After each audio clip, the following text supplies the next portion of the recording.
noite. Eu sou a atual presidente da Liago e hoje, em parceria com a Lago, da Unesa João Shoa, a gente vai fazer a palestra, vai apresentar uma palestra sobre escorrimento vaginal. Gostaria de agradecer imensamente a doutora Luciana Muri por estar aqui hoje e disponibilizar um pouquinho do tempo dela para palestrar para a gente.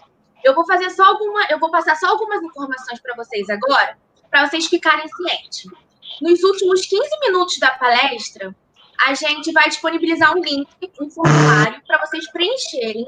E nesse formulário, que vai ter todas as informações para vocês poderem ganhar o certificado de vocês. Todo mundo que está aqui e que não está inscrito, vocês vão precisar se inscrever para poder ganhar o certificado. Caso vocês não estejam inscritos no DOIT, naquela inscrição que foi disponibilizada para vocês antes, na link da nossa bio e tudo mais, vocês não vão poder ganhar o certificado. Então, é essencial que vocês tenham cumprido todos os requisitos, né, que estavam no nosso Instagram e ter se inscrito também. Agora, eu vou fazer uma breve apresentação da doutora Luciana e para a gente poder começar a nossa palestra. A doutora Luciana Muri é mestranda em Estudos de Ciências da Saúde, especialista em patologias do trato genital inferior, preceptora da residência médica no Hospital da Posse, professora de ginecologia da Unig e graduada pela U. Meninas da Lago, vocês querem dar alguma palavrinha, falar alguma coisa? Boa noite, meu nome é Joyce, sou a atual presidente da Lago e está sendo muito bom esse projeto com as meninas da Liago, né, Flávia? Muito bom.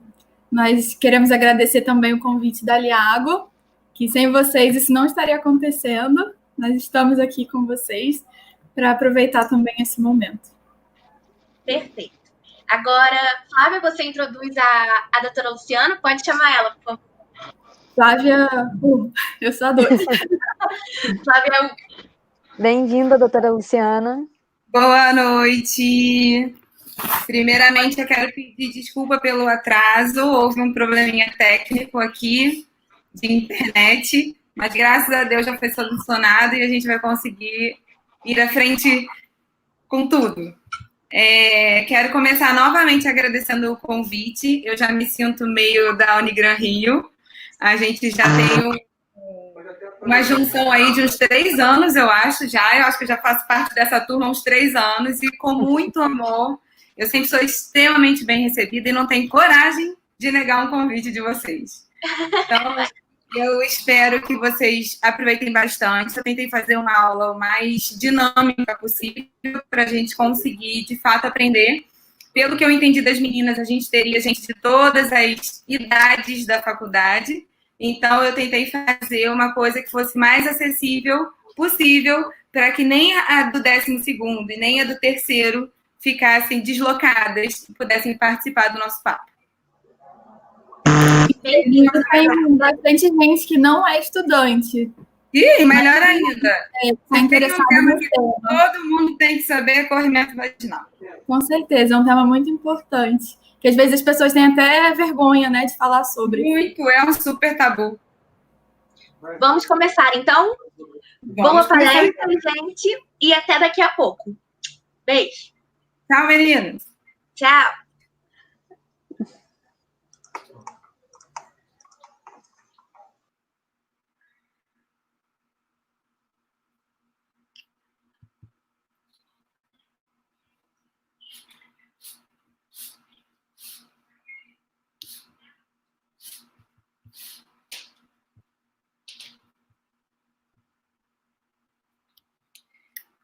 Vê se está aparecendo aquela tudo aí. Tá. Então, vamos começar. Eu espero que estejam todos vendo tudo por aí. Eu só vou ver os slides, então vou ficar um pouco sozinha aqui. Espero que todo mundo consiga acompanhar a nossa aula direitinho. Nossa aula é sobre corrimento vaginal. As meninas já me apresentaram, mas sou Luciana Muri. E no final, quem tiver qualquer dúvida, fique à vontade. Lembrando que nenhuma dúvida é boba. Bobo é ficar com dúvida. Então, por que falar sobre corrimento vaginal? Primeiro, eu queria definir o que é o corrimento e gosto mais de usar a palavra secreção do que a palavra corrimento, porque eu acho que corrimento ficou muito mistificado. Então, secreção é a mistura dos fluidos que alteram de aspecto conforme o ciclo menstrual. Isso é uma outra coisa que a gente vai ver um pouquinho mais para frente, mas que é muito relevante. Elas vão ter alterações de aspecto, quantidade e coloração conforme a fase do ciclo menstrual em que a mulher se encontra. Ela pode ser patológica ou não, e garanto-lhes, 75% das vezes ou mais, ela é absolutamente fisiológica. A produção é feita pelas glândulas sebáceas da vagina, pelas glândulas de Bartholin e pelas glândulas de Skinny, que já eu mostro para vocês onde ficam. A descrição da paciente sobre isso, ela geralmente não confere com a realidade. Às vezes é uma paciente que vem com uma queixa que tem uma secreção vaginal, um corrimento absurdo, que acaba com a vida dela, e quando a gente vai conversar e entender melhor desse corrimento, ele não segue tão bem essas características. Portanto, a gente sabe que nem sempre trata-se de uma patologia, é um assunto velado, como as meninas estavam descrevendo aí, é um assunto velado, existe um constrangimento muito grande, existe uma dificuldade, muitas vezes, dessa paciente chegar ao médico para poder fazer essa queixa, e até porque ela não quer falar sobre isso com o médico ou até com uma outra pessoa que possa dar algum tipo de assistência. Existe um grave problema de automedicação e de medicação cruzada. Eu recebo muitas pacientes que falam, não, doutora, eu estava com esse problema e falei com uma amiga, aí acabei usando a medicação que o médico passou para ela. Então, não é bem assim que as coisas devem acontecer. O ideal é que você sempre vá ao ginecologista para você contar, para o médico te examinar e vocês juntos chegarem ao tratamento ideal. E aí nós temos o nosso cenário. O nosso cenário da secreção ou corrimento vaginal é o famoso vestíbulo vulvar. E o que a gente tem como vestíbulo vulvar? É uma área, que eu não sei se vocês vão conseguir ver o meu cursor, mas é essa área aqui. É uma área que é delimitada por pequenos lábios, que são os de dentro, os mais róseos. Em cima nós temos clitóris, embaixo nós temos a fúrcula vaginal, e aí a gente tem ainda dentro meato urinário, orifício externo da vagina. Nessa área a gente tem aqui a uretra, e do lado, se vocês conseguirem ver, do lado aqui embaixo, tem dois pontinhos, que são as famosas glândulas de Skinny ou Skene, e aqui entre 4 e 8 horas, aqui embaixo, nós também temos dois pontinhos, que são as também famosas glândulas de Bartholin. Então, nessa região, a gente vai ter a observação dessa secreção vaginal. Como eu disse anteriormente, pelas glândulas sebáceas, que existem nessa área, e também pelas glândulas de Skinny e pelas glândulas de Bartholin. É comum, inclusive, só para a gente já entrar nesse mérito, que muitas vezes, quando a mulher faz o preventivo, vem no resultado inflamatório. E esse inflamatório nada mais é do que o leucócito que é produzido nessa região pelas células normais, pelas bactérias fisiológicas, que são inibidores da protease. E isso faz com que haja uma proteção da parede vaginal. Aqui nesse desenho do lado, a gente tem o útero, o istmo, que é o corpo e o colo, a junção deles, esse anel chama istmo, colo, vagina, e aí a gente tem a vulva, que a gente vê cá embaixo. É importante que a gente saiba esse desenho, principalmente quando a gente for diferenciar colpite de cervicite, já. Tá, e aí, Luciana, o que é o normal? O normal é um fluxo de lubrificação. Agradeçam pela secreção vaginal fisiológica, porque ela é responsável pela nossa lubrificação. E isso gira em torno de 4 a 5 gramas por dia. E ele é composto por quê, esse fluxo, essa secreção? Por muco cervical, transudato da parede vaginal, dessas glândulas sebáceas, das glândulas de Skinny e de Bartholin, e células epiteliais vaginais que descamam. E aí o que acontece?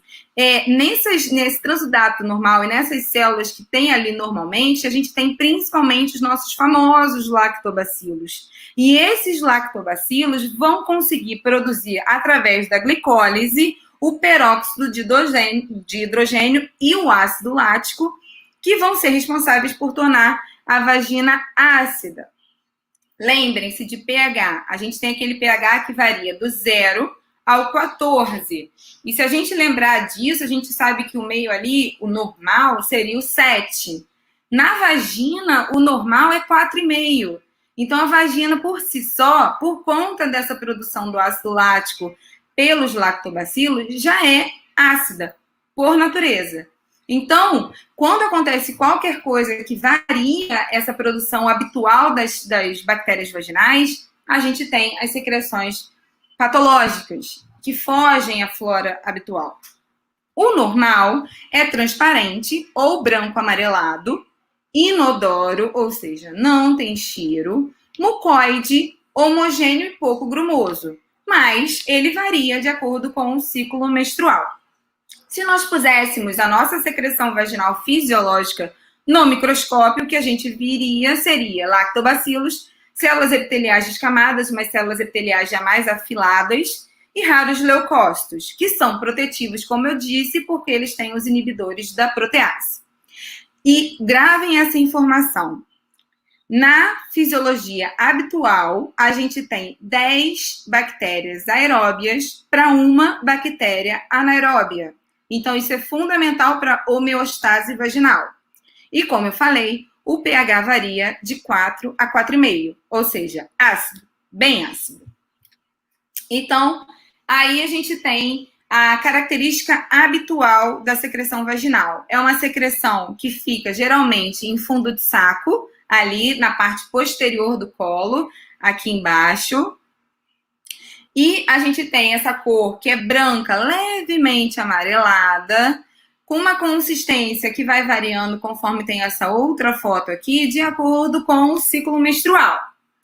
E isso vai ser no começo, onde a gente tem predominância do estrogênio, que é a primeira fase do ciclo menstrual, quando a gente quer engravidar em condições normais ou de acordo com a natureza, aquela secreção mais finlante, mais fluida, que consegue, igual a língua de sapo, ir lá buscar o espermatozoide e trazer para si.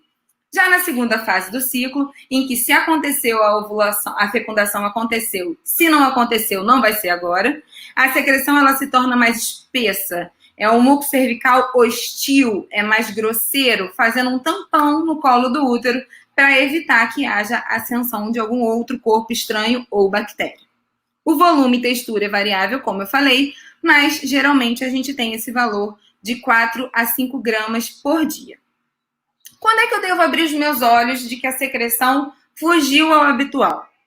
Quando existe um desequilíbrio da flora fisiológica e o corpo não consegue resolver. Eu costumo dizer no consultório que a vagina, muitas vezes, é um alerta do corpo inteiro. Porque para tratar certos escorrimentos, eu tenho que investigar o corpo dessa paciente para ver o que está desequilibrando que está repercutindo na saúde vaginal. A gente tem que pensar em pacientes que têm hábitos de higiene questionáveis, e aí entra a temida, aterrorizante ducha vaginal. E aqui eu já quero deixar um alerta, que no final a gente vai retomar também. Não se lava a vagina por dentro, canal vaginal. A gente lava aquele cenário que eu mostrei, que é o vestíbulo vulvar. Quem olha lá dentro sou eu, quando você for à minha consulta. Afora isso, a gente vai lavar fúrcula, entradinha, uretra, mas nada de ir para o canal vaginal. Então, por isso, nada de usar ducha vaginal. Pacientes com dietas ricas em carboidratos e geralmente também ricas em gordura e que queixam de corrimentos constantes. Vamos ver se essa paciente não está desenvolvendo uma resistência insulínica, se essa paciente não está com desequilíbrio do colesterol, que são 2 alteradores de bioquímica que repercutem diretamente na vagina. A secreção que muda o odor habitual, lembrando que a gente tem que levar um pouco em consideração a temperatura. Quando está muito calor, a gente não só tem a secreção vaginal, como tem a secreção da região inguinal, que é uma secreção de pele que pode ter um odor um pouco diferente. Mas em condições normais, se mudar o cheiro, o odor, é necessário que seja investigado. Pacientes estressadas. Nossa, todas as universitárias, todas que trabalham e estão agora no estresse da pandemia, é muito comum que você tenha uma alteração do pH vaginal pelo estresse. o que deve ser tratado, e às vezes a gente até tem que usar algum ajudante para diminuir esse estresse e corrigir a flora vaginal. O corrimento vaginal, o famoso, principal queixa do ginecologista. Eu garanto que se eu atender 10 pacientes no ambulatório, 8 vão ter uma queixa de corrimento vaginal. E a minha parte é ver o que disso tudo é realmente patológico e o que disso tudo é fisiológico. A gente tem, infelizmente, um grupo grande de pessoas que não tem algumas informações, que acabam achando que tudo é patológico, ou que tem uma fobia tão grande de doenças que acham que já, só porque aumentou um pouquinho o corrimento numa época aí, estava tudo bem, aumentou um pouquinho, já acha que é uma doença séria. E às vezes não é. Então, por isso que o exame físico é tão relevante. A gente sabe que é um processo que pode ser infeccioso, inflamatório, por baixa hormonal ou alérgico, e que acomete aquele cenário que a gente viu anteriormente, que é o vestíbulo vulvar, podendo, em alguns casos, ascender ou descender da cérvix, do colo, do útero. Tem muita gente, eu botei essa foto da cachoeira, porque tem gente que tem essa impressão, que está saindo realmente uma cachoeira via vaginal. Colpite e cervicite. Primeira coisa que eu quero diferenciar para vocês, e é uma coisa que eu sempre pergunto para os meus internos, é quase sempre questão da prova prática, para me descrever a diferença de colpite para cervicite. Então, a gente tem cérvice é o colo e colpo é o canal. Então, a gente tem que colpite é tudo que inflama o canal e ascende ao colo. E a cervicite são as doenças que estão ali dentro do útero e colo que alteram o canal vaginal. Então, é da onde para onde? A colpite ascendeu pelo canal e inflamou o colo, e a cervicite veio do colo e foi descendendo para o canal cervical. A gente tem os principais exemplos aqui para a gente começar. Como colpite, a gente tem Gardnerella, tricomoníase, e as nossas cervicites clássicas, que são gonococo e clamídia.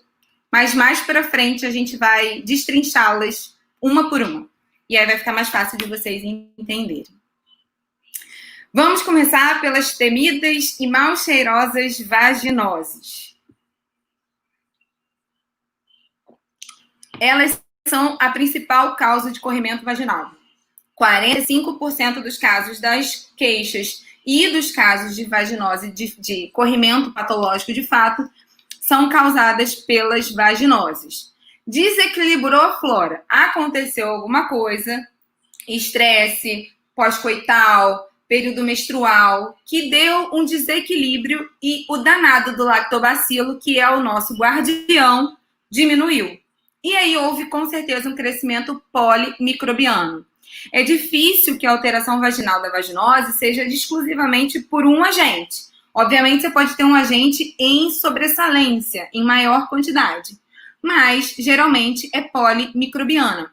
E de bactérias anaeróbias. Lembra que eu disse lá no comecinho que era uma aeróbia para 10 anaeróbias na flora habitual? Então, quando acontece uma inversão desse valor, a gente tem a instalação da vaginose. E aí tem o nome das principais meninas que acometem, que é a Prevotella, a bacterióide, o mobilunco, a Gardnerella, o micoplasma, e lá na frente a gente ainda vai ver o tricomonas, ou a tricomonas.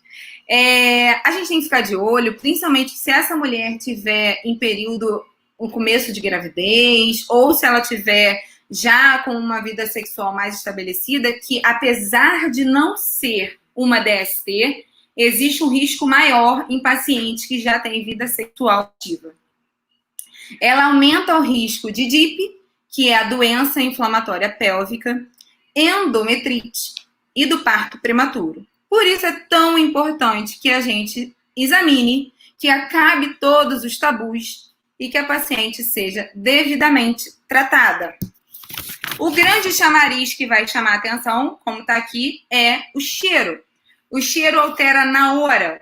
Por quê? Porque existe uma alcalinização da vagina. A vagina que, como eu disse, varia o pH entre 4 e 4,5. existe uma alteração desse pH, e essa alteração é de alcalinização. Essa vagina que tem um pH até 4,5 chega a um pH de até 4,7, que já é o suficiente para fazer essa alteração, e isso vai acometer por conta dessas bactérias anaeróbias e principalmente pós-relação vaginal, relação sexual vaginal, em que tem a liberação de esperma, que alcaliniza, pós-relação oral receptiva, porque a água alcaliniza, e pós-menstruação, porque o sangue que está ali e as modificações hormonais também alcalinizam. Então, quando a gente tem, por conta do metabolismo anaeróbio, dessas bactérias que estão em excesso, a produção das aminas, a gente vai ter aquele odor característico que todo mundo conhece, que é o de peixe podre. Eu tinha um professor que dizia que quando a paciente está trocando de roupa, você já consegue fazer o diagnóstico da vaginose bacteriana. O corrimento, nesse caso, geralmente é fluido, homogêneo, branco acinzentado ou amarelo esverdeado, de pequena quantidade e não aderente. Ele é bem fluido. A gente tem, para diagnóstico, e é uma outra coisa que eu quero deixar muito clara, vaginose, corrimentos em geral, o diagnóstico é clínico, ou com tudo que você deveria ter dentro do seu ambulatório ou consultório. A gente vai conseguir ver isso mais para frente, que tudo que a gente precisa para tratar bem um corrimento fica dentro do nosso consultório ambulatório. E outra, principal também, que tem que ficar já ali na cabeça. Doutora, eu vim que eu tô com corrimento, aí eu quero colher um preventivo. Pé, aperta a buzina. De jeito nenhum não se colhe preventivo de paciente com corrimento. Se a gente usa o preventivo para prevenir o câncer de colo, qualquer alteração de corrimento vaginal pode tampar as células alteradas do câncer de colo. E a gente não vai fazer esse diagnóstico preventivo. Então, tá com corrimento, trata o corrimento e depois você colhe o preventivo. Mas voltando ao diagnóstico da vaginose, a gente tem os critérios de Hansen. E para a gente poder diagnosticar essa paciente, a gente tem que ter pelo menos 3 dos 4 critérios. E os critérios são bem simples. A gente tem o corrimento acinzentado, branco amarelado, homogêneo e fluido, o pH vaginal maior que 4,5, e aí a gente vai usar aquela fitinha de pH vaginal que eu vou mostrar mais à frente, o famoso e hoje em dia pouco usado teste de Whiff e a microscopia com as também famosas Klucels. Com certeza quem já está no final da faculdade, perto da residência, já teve uma questão que falava das Klucels. Então, já já a gente vai falar sobre elas para poder mostrar para vocês. Teste de Whiff, hidróxido de potássio a 10%. Você manipula e deixa lá no seu consultório ou vê se na sua faculdade tem, no ambulatório de ginecologia, um vidrinho ali com o hidróxido de potássio. Geralmente, ele fica num vidrinho escuro para não ter nenhuma alteração de luz. E ele vai fazer o nosso famoso teste das aminas. Quando a gente tem o hidróxido de potássio a 10% em contato com a secreção vaginal liberando as aminas, a gente faz um diagnóstico fechado de Gardnerella vaginalis. Porque esse contato faz com que haja a liberação das duas substâncias que, pelo nome, a gente já sabe que não cheiram bem, que é a putrescina e a cadaverina, que são as famosas substâncias com odor de peixe podre e que empestiam real. Na microscopia, e aí que eu continuo dizendo para vocês como é importante que o nosso ambulatório seja bem equipado e organizado. Na microscopia, você colocando uma gotinha ali, da substância da secreção vaginal e um pouquinho de soro fisiológico e olhando na microscopia, a gente consegue ver as Klucels, que são as células-alvo. O que acontece? As células epiteliais normais da vagina ficam com a sua membrana recoberta das bactérias. E essas bactérias, elas aderem à membrana celular da célula normal. E ela forma um contorno grumoso, granuloso. E aí, a microscopia da secreção, tipo, se você olhar no microscópio ali na hora, você vê essa célula que deveria estar rosinha, toda empesteada, toda como se ela tivesse densa, como se estivesse fazendo o empanado dela. Se a gente olhar aqui o esquema computadorizado, Aqui tem a célula epitelial normal, que quando está atacada por essas bactérias anaeróbias, elas se aderem, olha só. A Gardnerella é rainha de fazer isso. E ela faz esse aspecto granuloso, que é típico e característico. Tratamento. Eu não queria me ater muito ao tratamento, porque eu acho que é uma coisa muito individualizada, mas eu fui pela CDC e Ministério da Saúde, só para a gente não ficar sem tratamento. Os tratamentos mais comuns que a gente utiliza são metronidazol de 500 miligramas. Geralmente a gente só encontra na farmácia de 250, então a gente utiliza 2 comprimidos, de 12 em 12 horas por 7 dias, ou um outro esquema que é de 2 gramas dose única. Lembrando, como eu falei, só existe de 250, então são 8 comprimidos. Eu geralmente oriento a paciente a tomar 4 depois do almoço e 4 depois da janta, que aí faz os 2 gramas num dia só, a dose única acabou. O que é muito relevante quando a gente faz metronidazol oral? Efeito antabuse ou de Sulviran. Não se pode beber, de forma alguma, bebida alcoólica quando se faz metronidazol, sob o risco de você ficar taquicárdico, com a pele vermelha, demasiada. Inclusive, já foi muito utilizado para o tratamento do alcoolismo. Então, não pode beber nesse dia. Ou dos 7, se você fizer o esquema mais prolongado. Temos como opção tópica o metronidazol gel, que a gente usa o aplicador cheio, que tem 5 gramas durante 5 dias seguidos, e a clindamicina, 2%, também aplicador cheio, durante 7 dias. Lembrando que durante esse período, o ideal é que se faça a abstinência sexual. E outra, como eu falei anteriormente, não se trata de uma DST. Portanto, não existe necessidade de tratamento do parceiro. Temos o regime alternativo para pacientes que podem, de alguma forma, apresentar algum tipo de reação alérgica.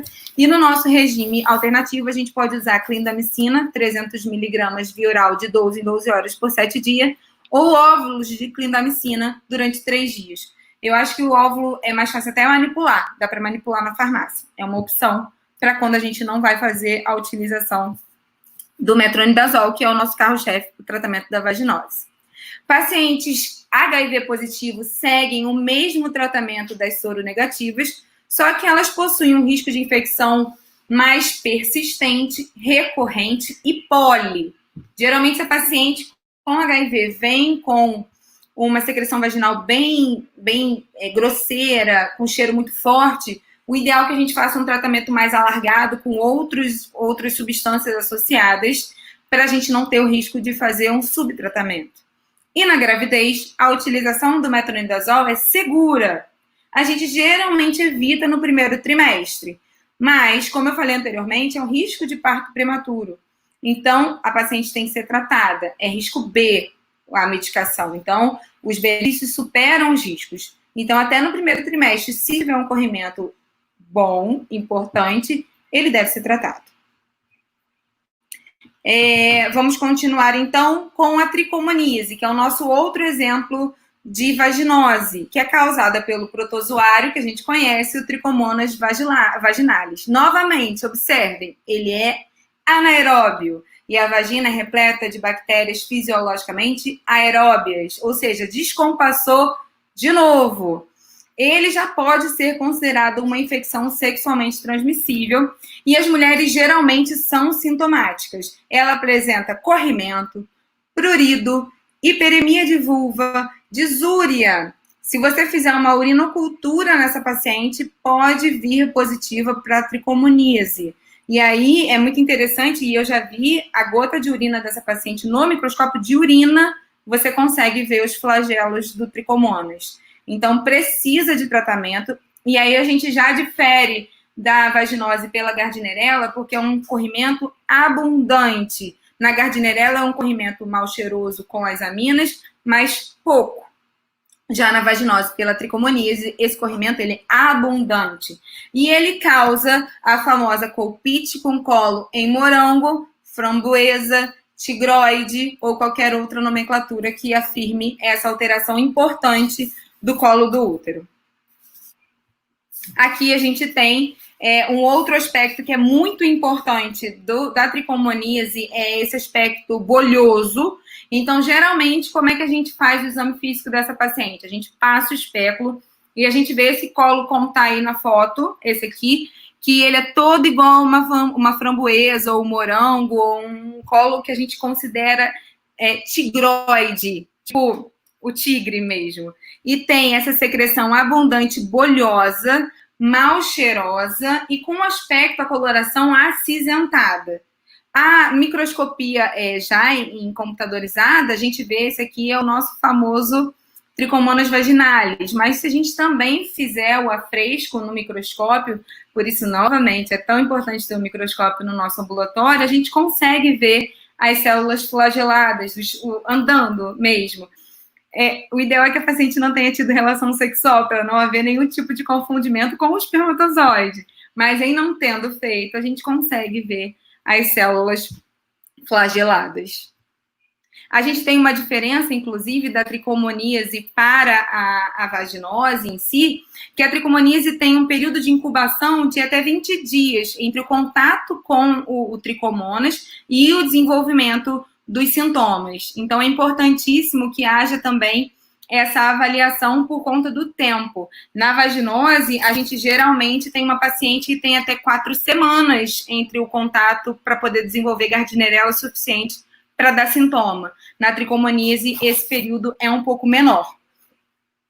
A gente tem o diagnóstico semelhante ao da vaginose. A gente tem que examinar esse paciente, como eu falei. Se vocês olharem no microscópio, vai ser essa cena aqui de baixo, esse roxinho, lilás, né? E aí a gente tem essa paciente que tem um teste de UIF positivo, porque ela também fica com alteração do pH, o pH fica acima de 5, e aí a gente consegue juntar de novo com a fita de pH, que vai nos dar essa alteração de alcalinização vaginal, e, com certeza, através do aspecto. É muito típico.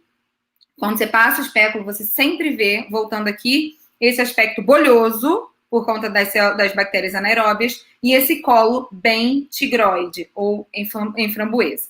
O tratamento também pode ser com metronidazol oral, e acaba que isso é o grande problema da receita de bolo, são muito parecidos os tratamentos, mas é fundamental a gente saber com quem a gente está lidando.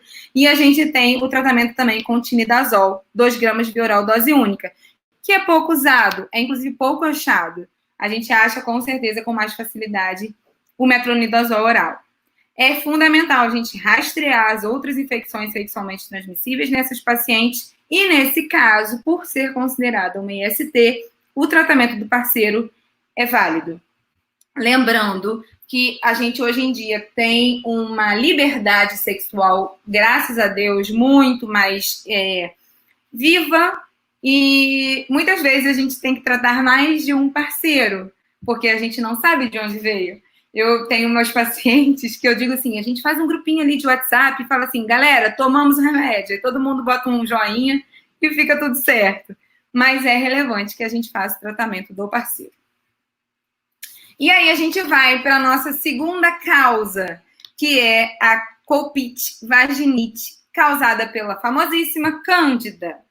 A Cândida, ela é também um dos grandes chamariz para as consultas ginecológicas. E ela, sim, talvez esteja muito mais associada a alterações do resto do corpo.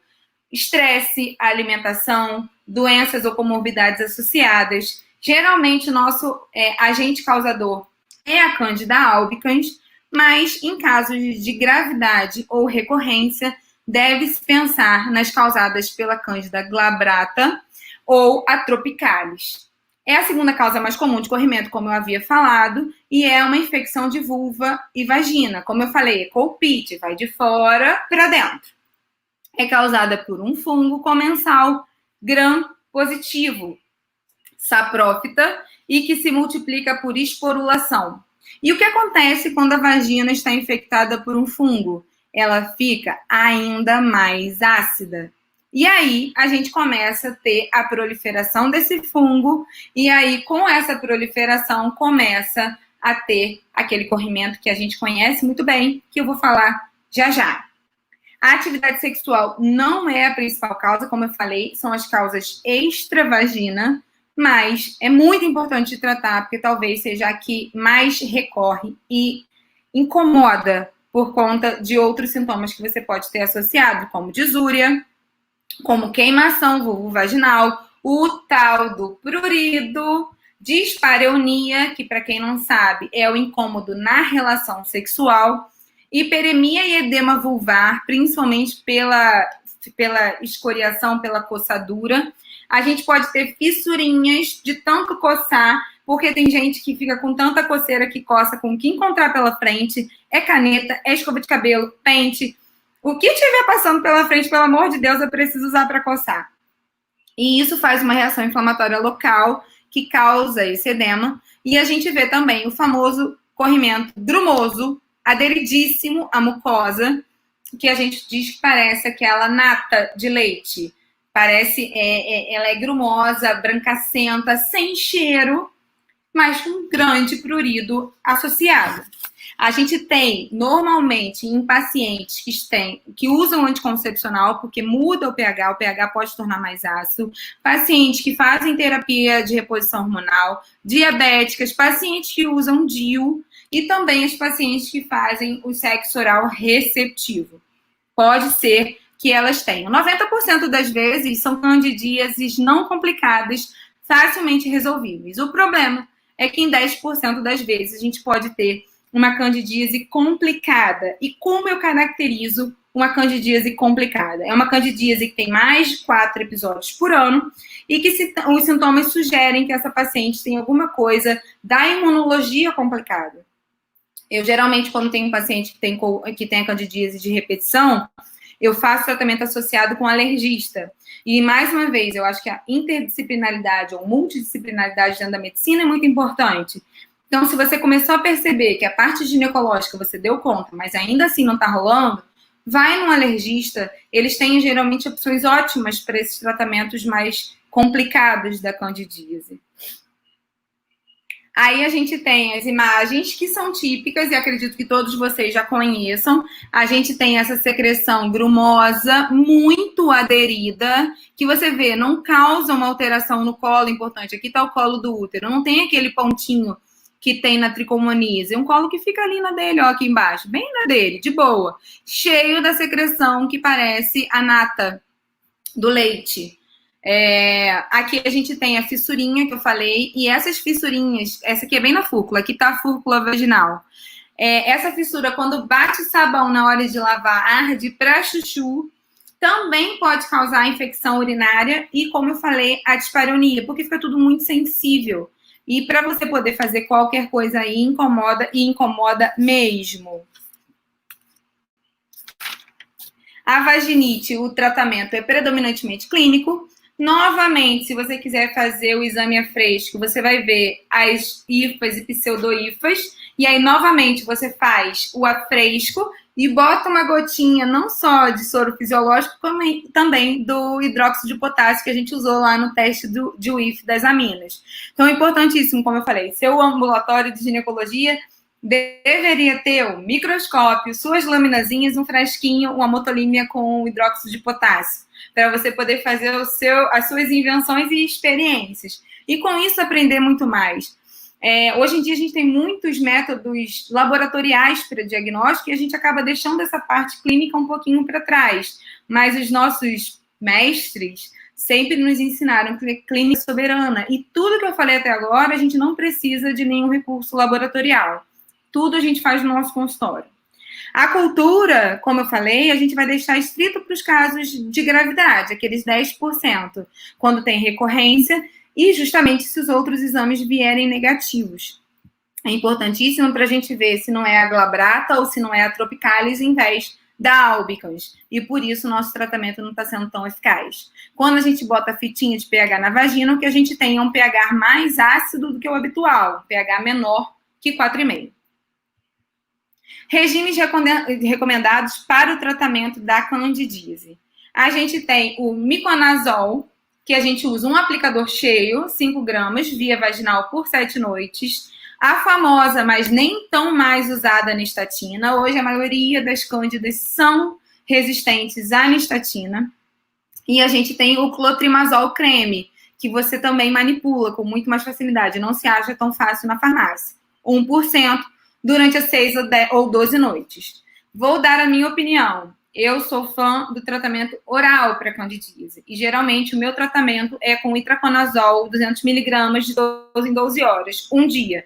E eu, geralmente, faço de novo, pós-almoço e pós-jantar, um diazinho e acabou.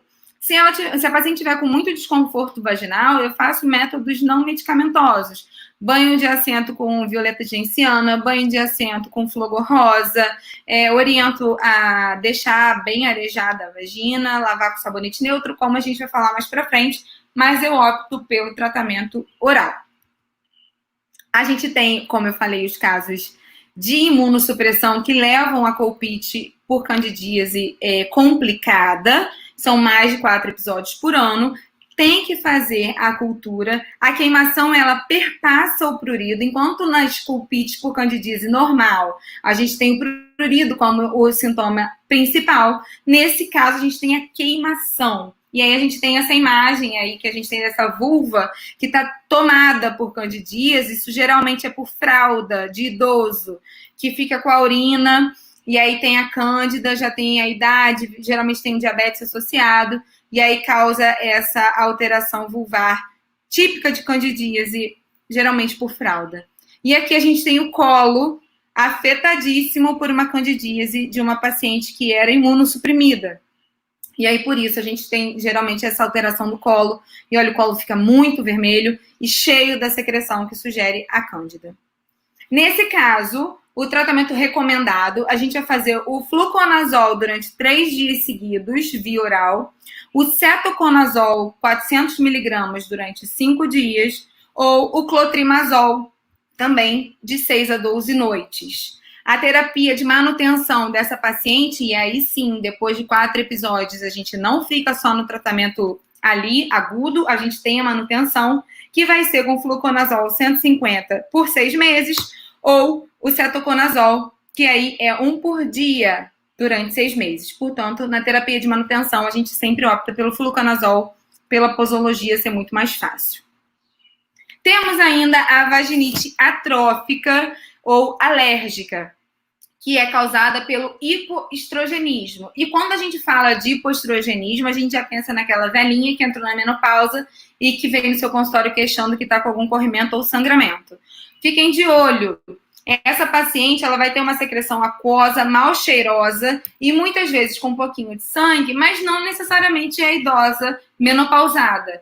A gente pode ter a jovem que está fazendo quimio e radioterapia.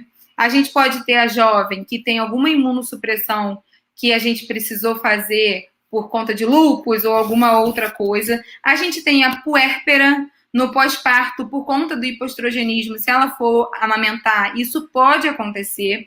A gente tem a paciente que usa medroxiprogesterona como método contraceptivo, porque ela fica com hipoestrogenismo. E aí a gente tem, nesses casos, um pH absurdamente aumentado. Pensem, a vagina vive num pH de 4,5. De repente, ela tem um pH de 6.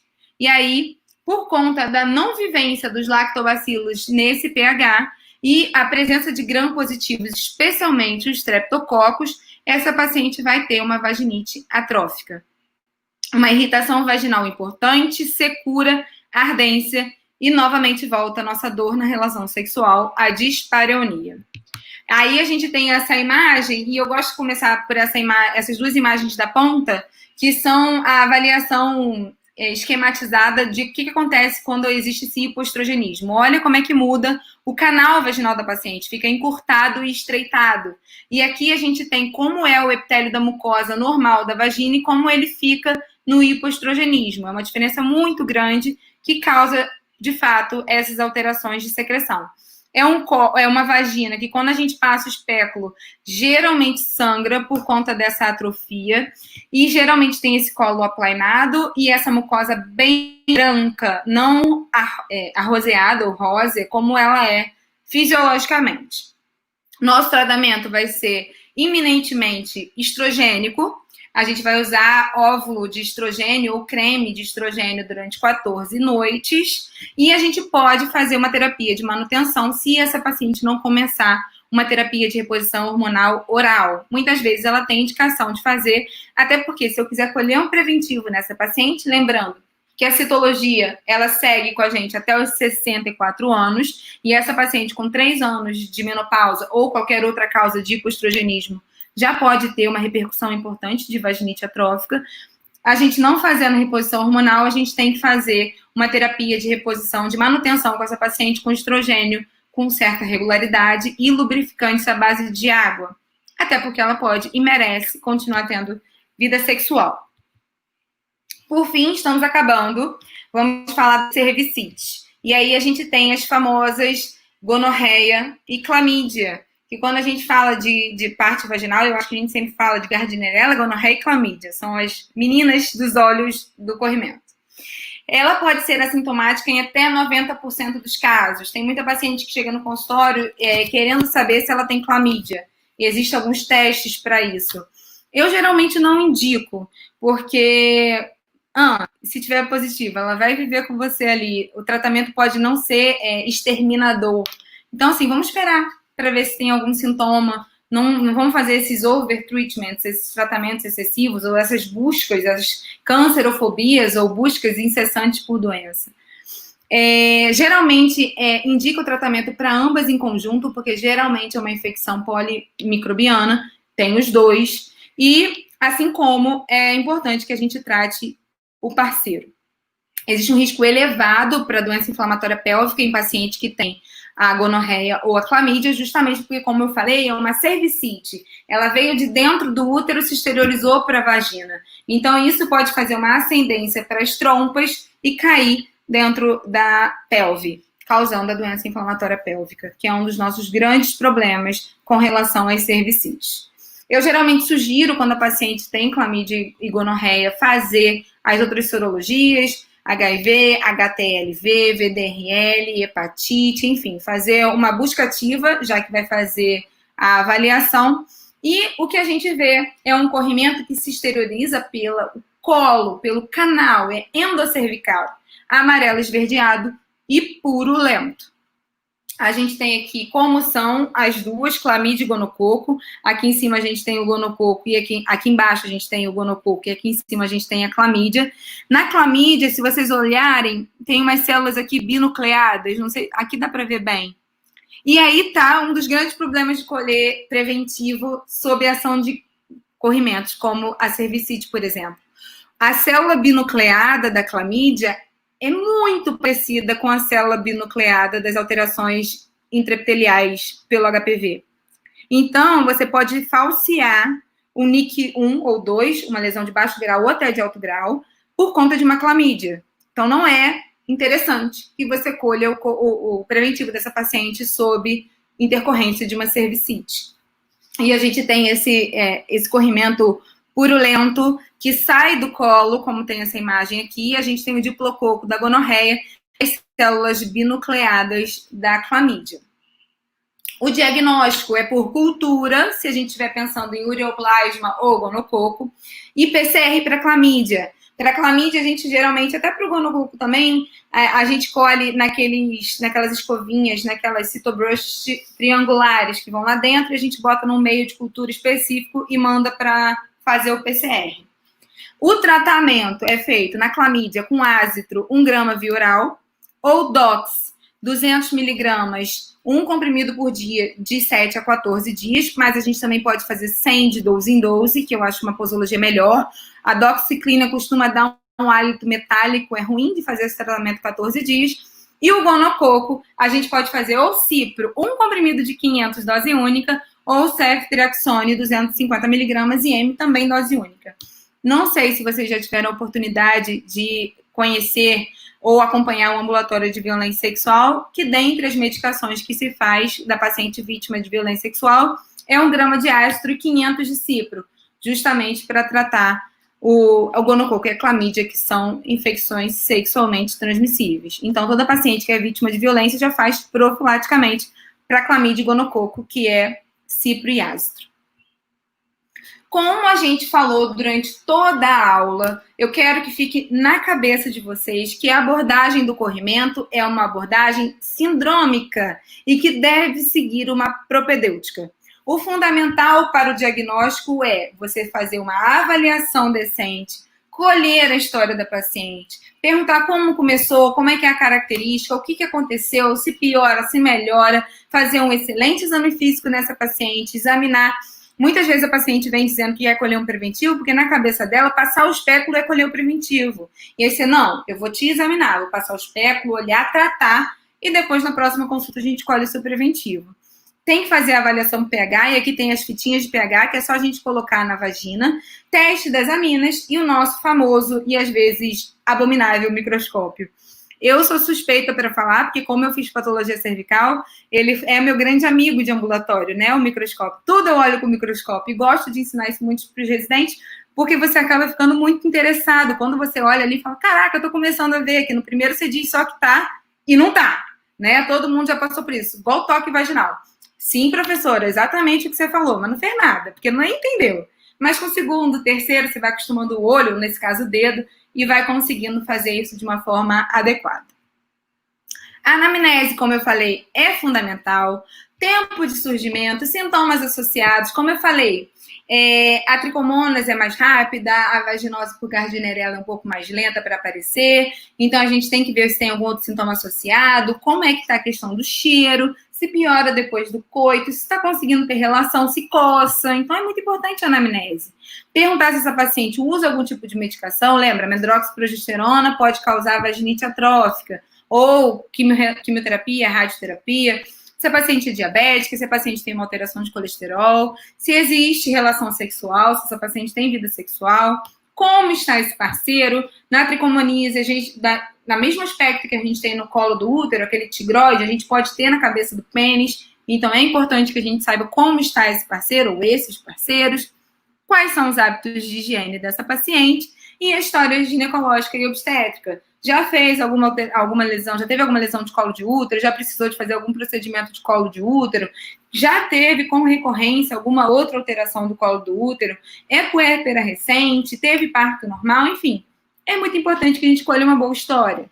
E lembrando que a consulta ginecológica, ela tem muito a ver com nossa relação médico-paciente. Quanto mais intimidade, mais segurança a paciente sente em você, mais ela se abre, mais ela diminui os tabus e acaba com esses assuntos velados. Ela consegue te contar as coisas com mais tranquilidade, com mais naturalidade e principalmente com mais veracidade. Com o exame ginecológico a gente avalia não só, de novo, o nosso cenário do vestíbulo vulvar, como a gente vai fazer o exame especular para poder avaliar a vagina, e a gente avalia com relação à higiene, presença de lacerações e escoriações, lembrando sempre da menina candidíase, que vai dar aquelas lesões por coçadura, aquele edema de vulva, e a avaliação do trofismo da região. A gente consegue ver se essa vagina é rosinha, se essa vagina já não está mais tão rosinha, e a característica da secreção que sai. Microscopia, aí a gente tem aqui as células da tricomonas, aqui a gente tem as hifas da candidíase, e aqui a gente tem as alterações da clamídia, que com o microscópio a gente consegue fazer uma avaliação muito bacana. Tentem, usem o microscópio. Por fim, um fluxograma para corrimento. A gente tem que avaliar esse corrimento, da onde ele vem. O paciente veio com queixa de corrimento, faça uma anamnese e um exame físico. Temos o microscópio disponível?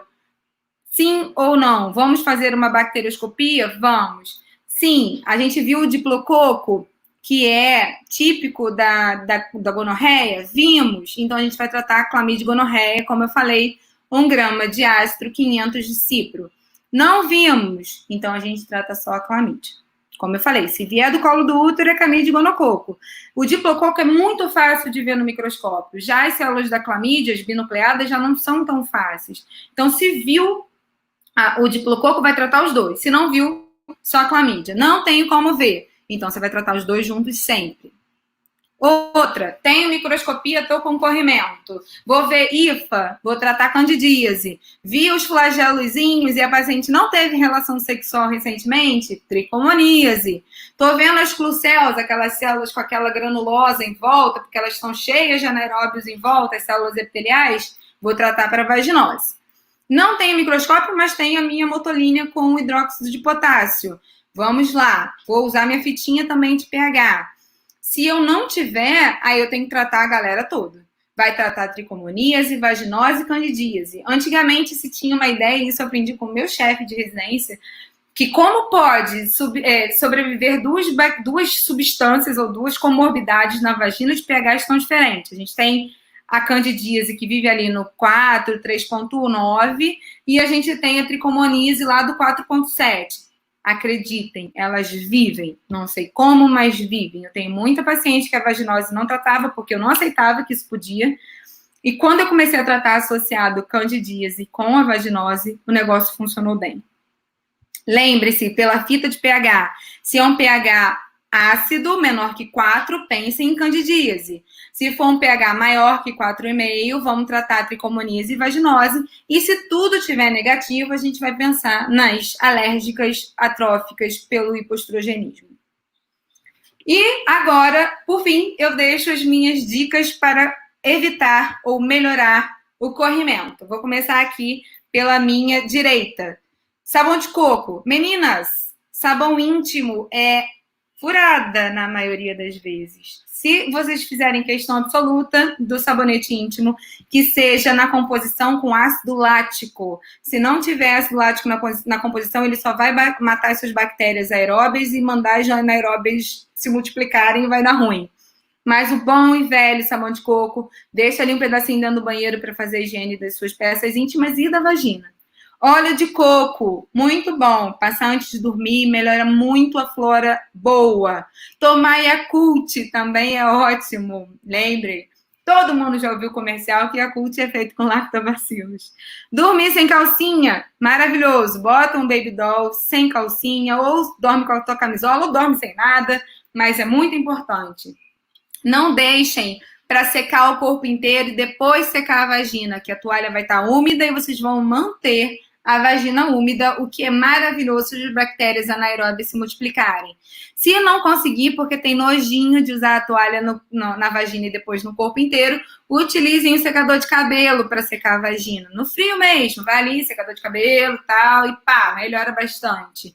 Calcinhas de algodão, de preferência. Deixem aquelas boas para aqueles momentos importantes, mas no dia a dia, algodão.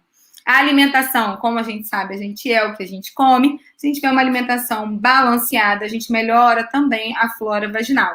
Não utilizem duchas vaginais. Não utilizem duchas vaginais. Não utilizem duchas vaginais. Roupa de ginástica, calça jeans apertada, legging, tudo também deixa a vagina muito abafada. Então, não é legal, não é interessante. Roupa de piscina, mais breve possível, tire. Biquíni, maiô, enfim. Não fique muito tempo, porque isso também propicia a alteração da vagina. Protetor de área furada, principalmente e piormente os que têm cheiro. Então, se você sentir que você fica muito molhada durante o dia, isso te incomoda, pega ali uma necessaire, bota uma calcinha limpa, e aí no meio do dia, pá, troca a calcinha, não precisa de protetor. Então, na hora do almoço, que é a hora que eu acho que eu percebo que eu tô com a secreção vaginal já me incomodando, eu vou ao banheiro, escovo meu dente, troco minha calcinha e vida que segue, sem protetor diário. Ainda economiza. E terapia. Tenho muitas pacientes em que o estresse, o dia a dia, as 1000 funções que tem que atribuir, faculdade, véspera de prova, quarentena, enfim, tudo isso que podem piorar muito a saúde vaginal. Então, a terapia ajuda bastante. E eu deixo essas mensagens para vocês, por último aqui, que é: não desistam de sonhar. A gente está numa fase muito difícil, numa fase com muitas incertezas. Eu, por exemplo, ia casar sábado e tive que adiar. Então, assim, não desista dos seus sonhos. A gente pode ser o diferencial, a gente pode ser a pessoa que vai disseminar o bem, o amor. Tornem o impossível possível. E muito obrigada.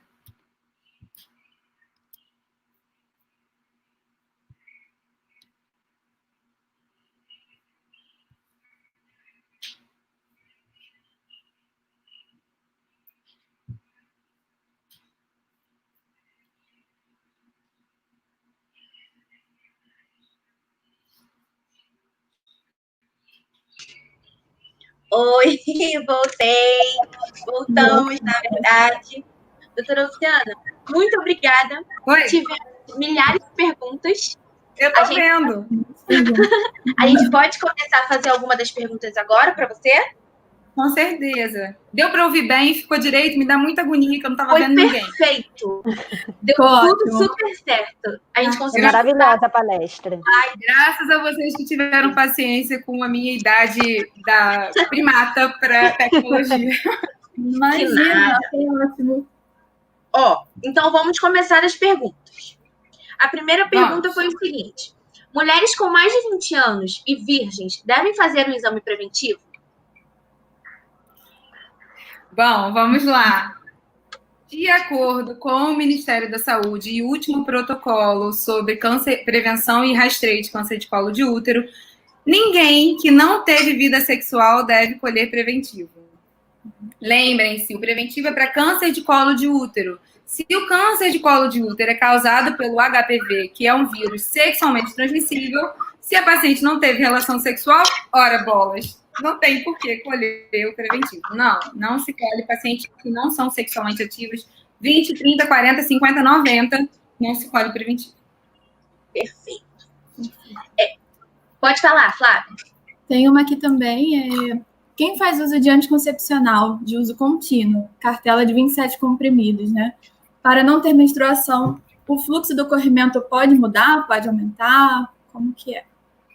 Sim, ela entra naquele grupo que pode ter o hipoestrogenismo. Então, ela pode ter um ressecamento vaginal. Então, o grande problema das pacientes que fazem a terapia de reposição ou de contracepção contínua, elas correm o risco de ter o hipoestrogenismo. Então, pode ter uma diminuição da lubrificação, da secreção fisiológica, não para aumentar, mas de diminuir. Perfeito. Agora, a próxima pergunta. Como garantir uma lubrificação... Eita, fé!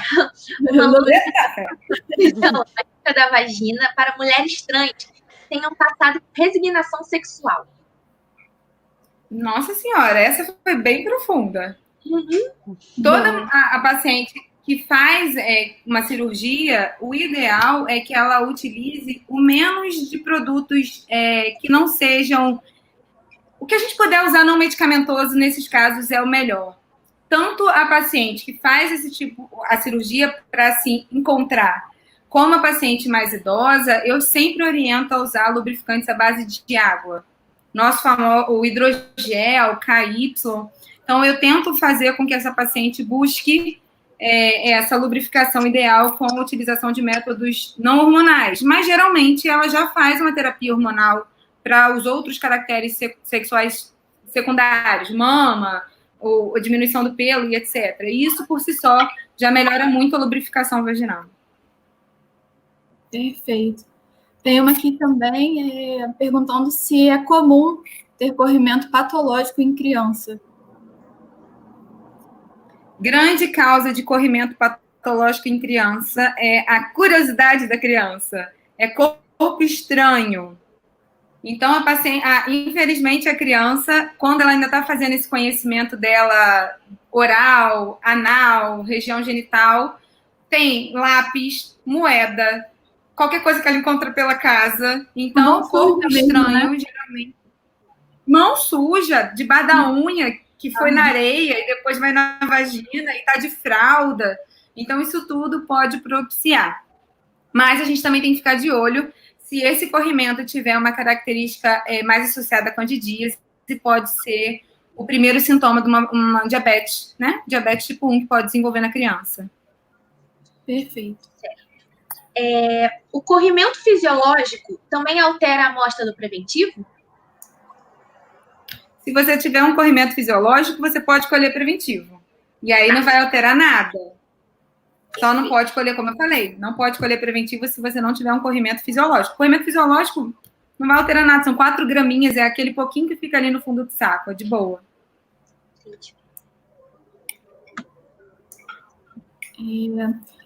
As ISTs aumentam o corrimento vaginal? Muito. Toda vez que a gente tem uma infecção sexualmente transmissível, a gente ainda coça a língua para falar DST, né? Mas a gente tem que se controlar para falar IST. Mas a pessoa mandou IST mesmo. Bonitinha, viu? Tá atualizado. Mas eu falei IST também porque me programa aqui. Mas toda vez que a paciente tem uma infecção sexualmente transmissível, ela vira uma porta de entrada para outras infecções sexualmente transmissíveis. Então, principalmente se essa paciente tiver qualquer uma IST, o risco de ter clamídia e gonococo, que são as nossas cervicites e, portanto, as nossas ISTs mais comuns, junto com a tricomonas, aumentam o risco de mais de 10 vezes de você ter ocorrimento.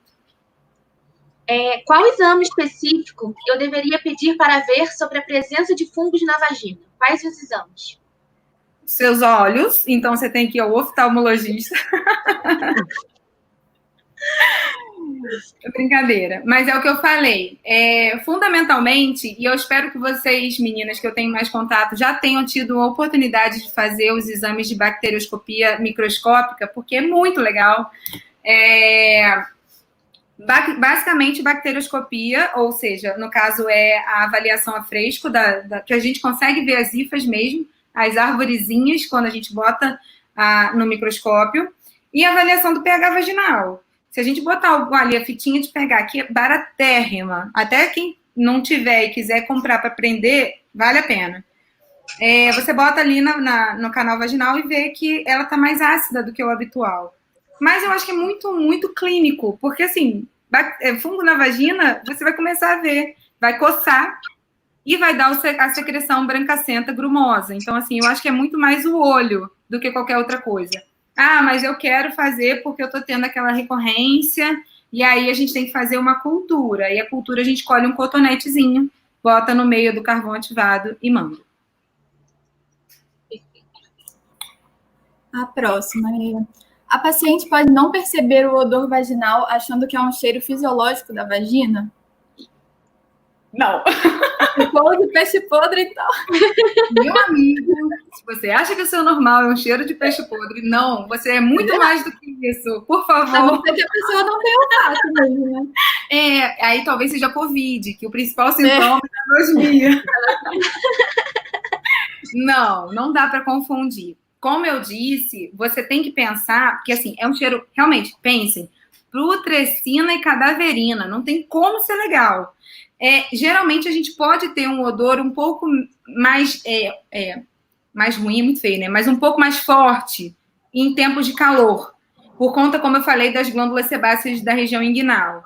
Mas não é peixe podre, é um cheiro ali que, caramba, agora hoje eu suei muito, ou quando acaba de sair da academia, enfim, ou porque tá com um pouquinho de perda de urina, mas não é peixe podre. Quando é da tricomoníase ou da gardnerella, é o que eu falei, a paciente está tirando no box ao lado a roupa, você já sabe que é gardnerella. É muito característico. E fica empesteado no nariz. Tá. Quando o corrimento é depois da relação sexual, é considerado vaginose? Vaginose já é puxado, né? Vaginose é de Vargem, é outro lugar. Vaginose é outra coisa. Sim, porque lembra, como eu falei, o esperma alcaliniza. E aí, como alcaliniza, libera as aminas e aí dá o cheiro de peixe podre. Então, o odor que piora pós-coito, ele é muito sugestivo de vaginose. E é o mesmo que tem no finalzinho da menstruação, e é o mesmo que tem quando a gente faz o sexo oral, todos os momentos em que a gente tem a alcalinização do meio vaginal. E a próxima, por que o DIU aumenta o risco de candidíase? Porque o quê? O DIU? DIU, Pelo mesmo motivo da criança lá atrás, é um corpo estranho. A gente tem um corpo estranho dentro da vagina, e esse corpo estranho, ele pode acidificar o meio. Então, tem risco de aumentar um pouco a chance de ter candidíase. Não é sempre, tá? Não mesmo. Se você fizer as dicas que eu falei ali no final, eu não tenho nenhuma das minhas pacientes que usam DIU tem candidíase por conta disso. Então, não é só mesmo porque é literatura, né? Diz que aumenta por conta do corpo estranho, da cordinha. Doutora Luciana, por que você optou pelo tratamento oral da candidíase? Porque eu, particularmente, né? Perguntou para mim mesmo. Odeio creme vaginal ou qualquer coisa que fique correndo pela minha vagina. Eu tenho pavor. Eu acho creme vaginal retrocesso. Me perguntou. Então, que quando eu vou fazer qualquer coisa vaginal, eu deixo para os casos, por exemplo, na candidíase, às vezes eu tenho que usar alguma pomadinha nas fissuras, porque aí eu preciso tratar mesmo o local.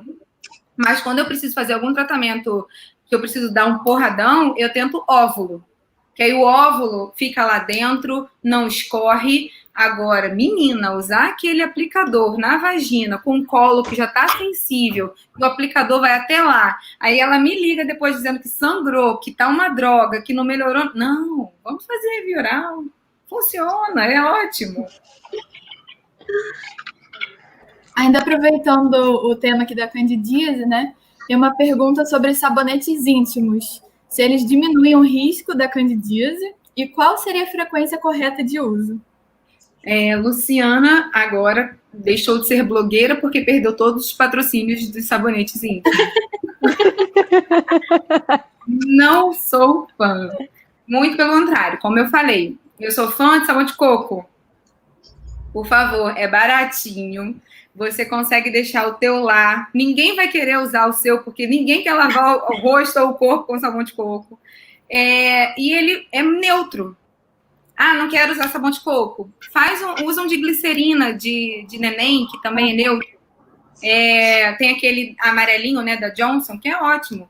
Mas se você quiser, porque faz parte ter ali shampoo, creme, sabonete íntimo, que seja um sabonete íntimo que tenha na composição ácido lático. Como eu falei lá no começo da aula, o lactobacilo produz o ácido lático, e esse ácido lático ajuda na proteção da parede vaginal, da camada da mucosa. Então, procure sempre, pega o teu potinho lá do sabonete íntimo que você quer, vê se na composição tem ácido lático, esse presta. Porque, cara, é muito surreal você comprar uma parada que está escrito acaba com 99,9% das bactérias. Eu quero as bactérias. Quem disse que eu não quero? E acaba que quando ele fala isso, ele não diz ali só as anaeróbias, eu vou manter as aeróbias. Não. Então vai acabar com a sua flora vaginal, que é muito importante. Certo. O que fazer quando a candidíase recorrente continua existindo após o tratamento de manutenção de 6 meses? É raro. Mas, como eu disse, é a hora que eu geralmente sugiro de procurar o alergista, porque ela tem alguma imunossupressão que precisa ser controlada, é alguma coisa que foge da vagina. Terapia também. Tem paciente que melhora a candidíase só depois que começa a sertralina. Então, a gente, às vezes, fluoxetina, às vezes a gente tem que intervir de uma outra forma que não seja a habitual. Por isso, cada caso é um caso, tem que ter uma boa anamnese. E aqui está perguntando também qual o tratamento quando a candidíase não é pela Candida albicans. É o mesmo, só que aí a gente faz o tratamento... eu botei recorrente, porque a recorrente ou a grave é o mesmo tratamento, é o segundo, que é o tratamento mais estendido. Só que é raro, bem raro. É geralmente na recorrente. O que você faz quando a candidíase recorrente, você faz tratamento, mas a queimação ela não melhora. O corrimento ele diminui, mas a queimação ela não melhora. Aí a gente tem a opção de usar uma coisa que eu também aprendi com os meus mestres, que chama borato de sódio. O borato de sódio é um componente que faz um espessamento de mucosa.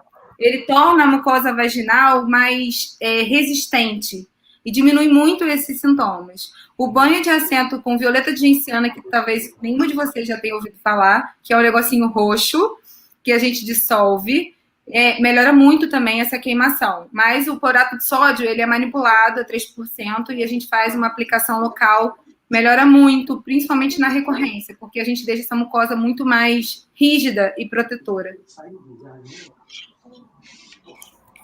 E durante o tratamento, você pode ter relação, principalmente se for por creme vaginal? Tem essa... Então, eu tenho... Vamos fingir.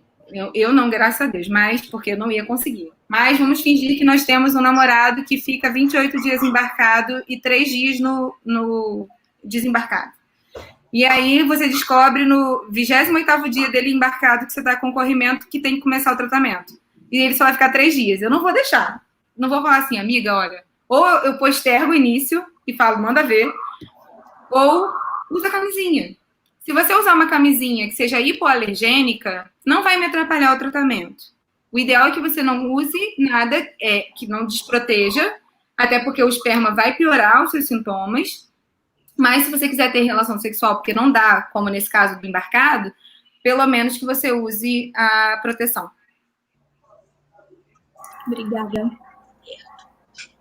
Pacientes virgens podem ter cervicites e doenças inflamatórias pélvicas? Não.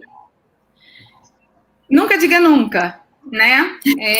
Mas 99,99% das vezes, não tem como, porque a gente precisa da relação sexual para ter a cervicite por clamídia e gonorreia. Não adianta falar que sentou na privada suja ali. Por favor, banheiro público. Essa história do banheiro público, então, é clássica. Deixa eu ver aqui. O que fazer quanto ao ressecamento causado pelo anticoncepcional? O ideal é testar até ocorrer total adaptação? Não, o ideal é não usar anticoncepcional. Não estamos falando sobre anticoncepcional. Mas que tal um DIU de cobre? Né? Vamos usar um outro método. Não existe um jeito milagroso para resolver isso, não. Porque você vai continuar tendo o hormônio. Porque eu vou trocar esse por esse, vai melhorar um pouquinho? Vai.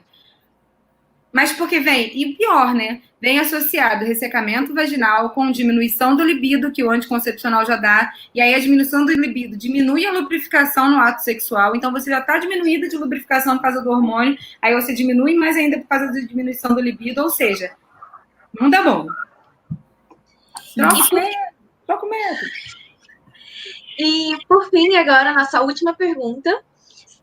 Se houver a realização do tratamento para candidíase com creme, e após 7 dias o corrimento ainda permanecer, qual o provável motivo? Isso se a pessoa não estiver fazendo o tratamento certinho, né? Levando isso em consideração.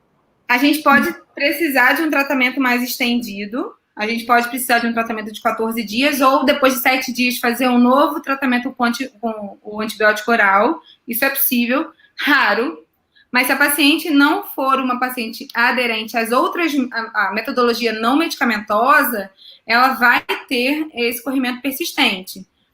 É raro isso acontecer, mas se acontecer, a gente pode, depois de uma semana, replicar o tratamento novamente. Mas o ideal é sempre ir ao ginecologista, para poder ver o que está acontecendo. Perfeito. Ana Flávia, você quer finalizar? Posso finalizar. Doutora Luciana, agradecemos muito. Você aceitou o nosso convite para estar aqui presente nessa palestra, que é um tema, assim, né, tabu, que a gente não fala, que as pessoas não sabem e tal. Acho que esclareceu todas as dúvidas. Foi maravilhosa a palestra, foi incrível. Agradecemos também todo mundo que está vendo, todo mundo que participou. Também viemos aqui avisar que vamos ter novos eventos da Liago. Esse final de semana temos simpósio. Depois dos 2 próximos... Tá sabendo já? Nos 2 próximos finais de semana também teremos um congresso de ligas acadêmicas. As inscrições estão abertas também. Então é isso. Agradecemos muito a participação de vocês todos. Joyce, você quer falar alguma coisa também? Flávia? Só agradecer mesmo a parceria com a Liga de vocês. Agradecer a parceria com a Liga de vocês, agradecer a doutora Luciana, foi maravilhoso. E que venham novas parcerias pela frente. Obrigada, gente. É sempre um prazer ter você com a gente. A gente sempre ama as suas palestras, você é maravilhosa. A gente enche a boca para falar de você mesmo. Eu acho que vocês vão conversar com o Unigran Rio para me contratar. Eu acho que é isso que está falando. Eu acho muito válido, porque ainda não fizeram isso. Eu não sei. Tá. Mas obrigada. Obrigada mesmo. É sempre um prazer. O prazer é todo nosso. Obrigada também a todo mundo que esteve aqui presente hoje com a gente. Só uma coisa que a gente não falou, que foi para aqueles que não conseguiram colocar link de inscrição, que não souberam o que é isso, no formulário de preenchimento, o link de inscrição é aquele que fica disponível assim que você realiza a sua inscrição no DOIT. E ele também chega para o e-mail de vocês. A gente pode deixar essa foto também no nosso Instagram, para vocês saberem. Mas caso vocês não consigam encontrar, o que vocês podem fazer? Coloquem 0000, que aí a inscrição de vocês vai ser realizada com sucesso, né? O formulário vai ser preenchido com sucesso. E é basicamente isso. Muito obrigada a todo mundo que esteve presente hoje. Tivemos mais de 700 pessoas te ouvindo. Que medo, né? E é basicamente isso. Até semana que vem. Muito obrigada a todo mundo. Boa noite. Obrigada, Beijo, Tchau, gente. tchau. Obrigada, Lago. Obrigada, Luciana. Tchau, tchau. Lago. Obrigada, meninas. Obrigada.